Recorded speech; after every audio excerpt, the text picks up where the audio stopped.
Lisa Ann Walter, star of Abbott Elementary, is coming to Chicagoland this weekend at Zanies in Rosemont, December 29th through the 31st for 5 shows. Thank you so much for your time today. You're so welcome. I'm thrilled to be here. I can't wait to come back to Chicagoland. It's going to be in the 40s, so it's like snowy and below zero. So we got you some good weather. That's our Chicagoland gift to you. You know what? Thank you, and I appreciate it because when I spent a summer doing a movie there years and years ago, I think it's 2004 or 5. And I absolutely loved Chicago. I did everything that you're supposed to do. I went to the Crosstown Classic. I went to the Blues Festival at the park. I went and ate at all the places in that area. What's it called? The Triangle, or what's that called? Triangle?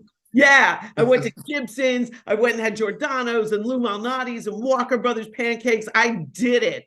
And I said, I could move here. Like, I could be here. And everybody said, why don't you come back in the winter and then make a decision? And here you are coming back in the winter. I'm coming back, and you guys are rolling out the weather red carpet for me. I'm very excited. How are you during New Year's? Do you make a resolution? Do you make multiple resolutions? Do you just try to end it like on a peaceful note, and start the new year off right? Tell me about your routine. Yes, my whole life I did a resolution. The one that most women are familiar with, called I'm going to do everything right and I'm going to lose that 10 pounds every year. And I think that it's more like a placeholder for, a way to get yourself kind of organized in January, and it falls apart because there's still leftover Christmas cookies. Like, how long is this resolution going to last? I know a lot of people that are, listen, it's legal here. I don't know if it is in Illinois, but marijuana is legal. It's legal here. Yeah, so people smoke all the time and everywhere. Like, you are constantly smelling weed on the street. And I know a lot of people that have made a resolution to be like, I'm gonna, really do a fresh start this year and not smoke every day. And really what it is a tolerance break.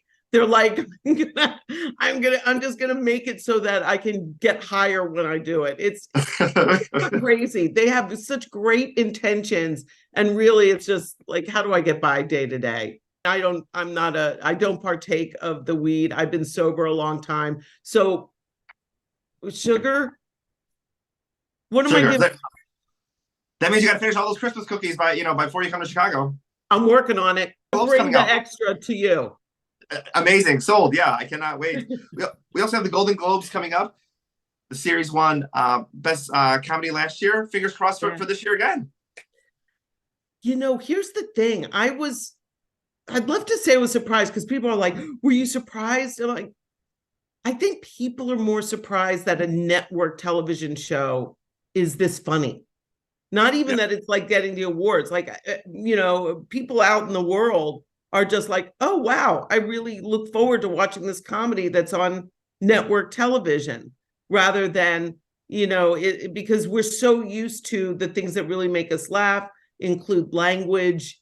And, we actually are a little edgy on our show, in my opinion.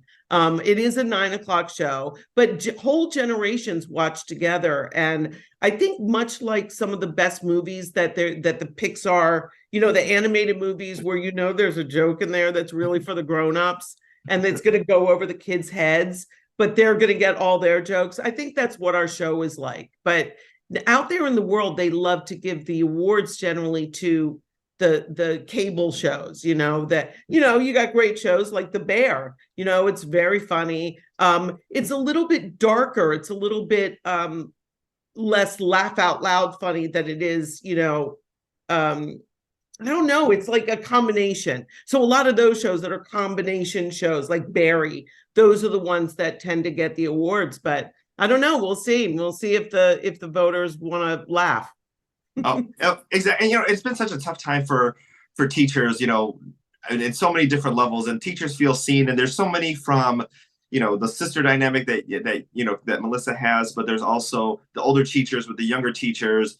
Are these two teachers gonna fall in love? There's the things with the children, the different rivalries with the different classrooms, and you remember those moments like from you growing up, or you're a teacher, and you're like, I'm going through this exact same thing.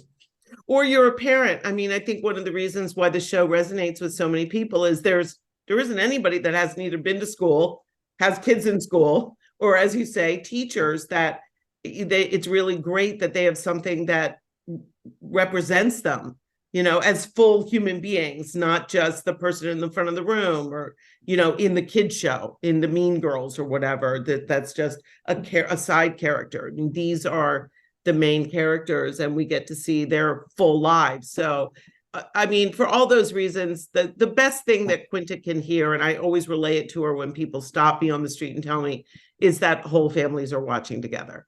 That, people say, I watch my grandparents or my kids and I, or it's the first show ever that we all watch together and look forward to. And I had some lady tell me, my kid came home from college and we hadn't been talking when they left to go to school that much because they were in that weird teenage kind of mode.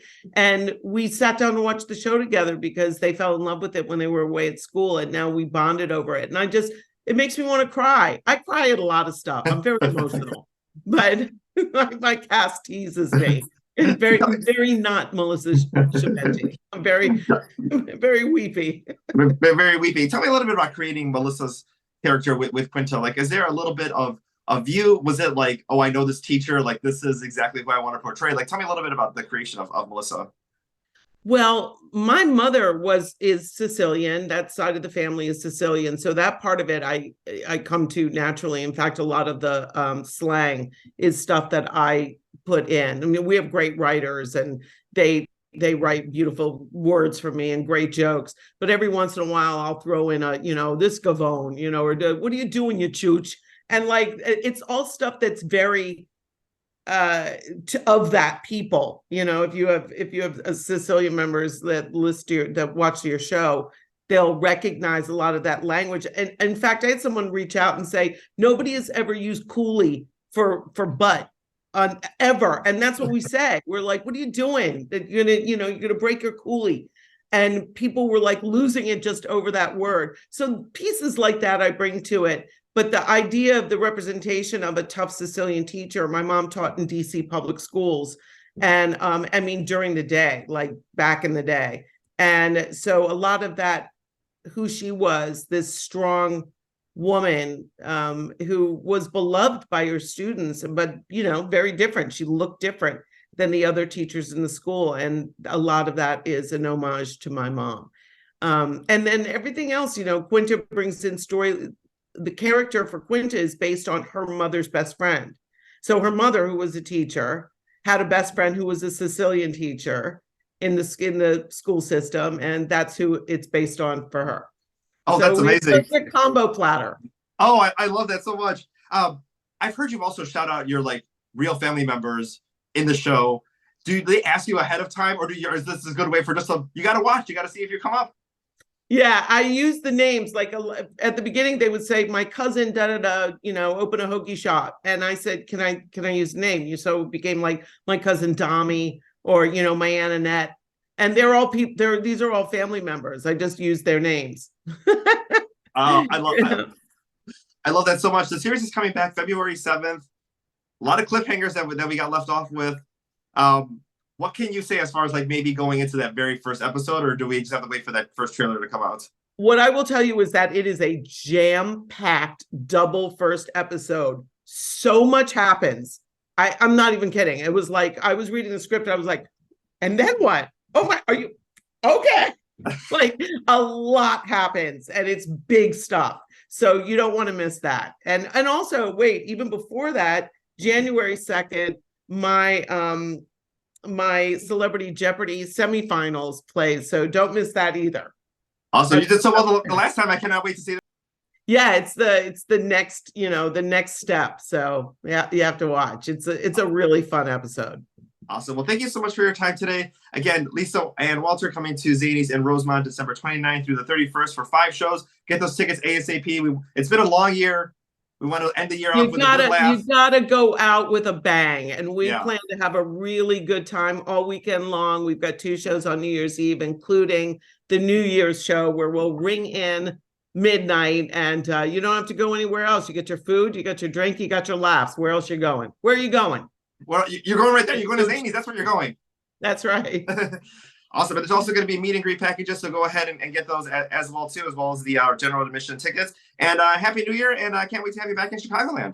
Thank you. I can't wait to be there. Gonna eat my face off. There you go. That's what you got to do when you come to Chicago. Awesome. Zanies.rosemont.com for tickets. Thank you so much for your time today. Thank you.